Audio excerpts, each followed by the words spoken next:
গত 3 দিন ধরে উপকূলের 57টি স্থানে মাইকিং করে যাচ্ছেন এবং সার্চ অ্যান্ড রেস্কিউ বোটের সাথে কিছু রিলিফও তারা জোগাড় করে রেখেছেন, যে ইসের পরবর্তীতে এই রিলিফের প্রয়োজন হবে, যেখানে সার্চ রেস্কিউ করার সময় যে সমস্ত তারা ফেস করবে সেই জন্য তারা এই প্রস্তুতিটা নিয়েছেন।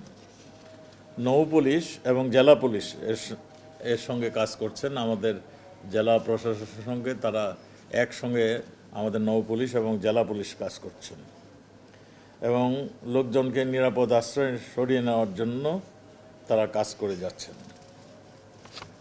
বাংলাদেশের আনসার গ্রাম প্রতিরক্ষা বাহিনীও 4 দিন যাবৎ 10,000 আনসার ও গ্রাম প্রতিরক্ষা বাহিনীর সদস্য ঘূর্ণিঝড় সময় এবং পরবর্তী উদ্ধার কার্যক্রমের জন্য তারা ডিপ্লয় করেছেন এবং তারা ওইখানে কাজ করছেন।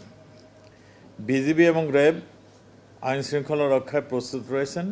বিজিবিরও ছোট ছোট বিজিবির কতগুলি বিওপি আছিল আপনারা জানেন সুন্দরবন এলাকায় ভাসমান বিওপি, সেইগুলোকে তারা সুরক্ষিত করার জন্য তারও ব্যবস্থা নিয়েছেন।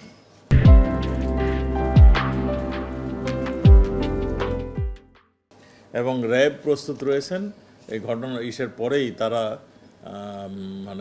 তাদের অবস্থান নিয়ে তারা ওটাকে রিলিফ কার্যক্রম এবং এই যদি কিছু ধ্বংস হয় কিংবা বিনষ্ট হয় সেই জন্য র্যাব ওখানে কাজ করবেন। এবং র্যাব এখনোই আমাদের যারা নাকি আশ্রয় কেন্দ্রে চলে আসছেন, পুলিশ এবং র্যাব সেইগুলো নিরাপত্তা দেওয়ার জন্য তারা প্রস্তুত রয়েছেন এবং তারা অবস্থান নিয়েছেন। উপকূলীয় এলাকায় কারাগারগুলো আপনারা দেখছেন, সুনামগঞ্জে হঠাৎ করে ফ্ল্যাট আসছিল, আপনার সেটা লক্ষ্য করেছিলেন। কারাগারের ভিতরে 2-3 ফুট পানি ঢুকে গিয়েছিল।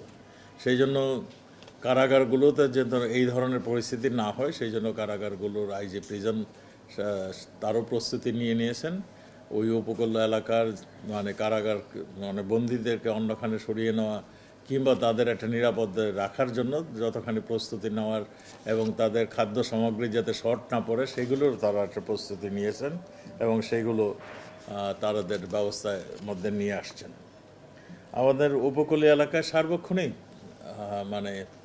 যোগাযোগের জন্য ভিসেট নেটের মাধ্যমে আমাদের কোস্টগার্ড লাইভ মনিটরিং করে যাচ্ছেন। আমাদের ফায়ার সার্ভিস আমাদের পুরা উপকূল এলাকায় 3টি নিয়ন্ত্রণ কেন্দ্র কক্ষ করেছেন এবং 5,000 কর্মী প্রস্তুত রয়েছেন এই ঘূর্ণিঝড় মোকাবেলা করার জন্য। ফায়ার সার্ভিস স্টেশনগুলো তো এটা সুরক্ষিত, এগুলি আপনারা দেখেছেন বেশ সুরক্ষিত। সেখানেও তারা আশ্রয় কেন্দ্র হিসাবে সেগুলোকে ঘোষণা দিয়েছেন। যেখানে প্রয়োজন হবে সেখানে তারা জনগণকে আমাদের এই জায়গার লোকগুলোকে আশ্রয় দেওয়ার জন্য সেটাও প্রস্তুত থাকবে।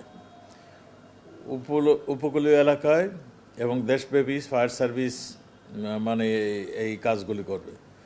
আমরা আশঙ্কা করছি প্রচুর বৃষ্টি হতে পারে।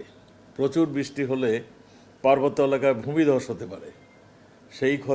সেই ক্ষতি রোধেও আমাদের ভলান্টিয়ার সহ ফায়ার সার্ভিসের রেডি রয়েছেন। তারা ফায়ার সার্ভিস কর্মীরা প্রস্তুত রয়েছে। এই ধরনের ঘটনা যদি ঘটে তারা তাৎক্ষণিক যাতে ব্যবস্থা নিতে পারে।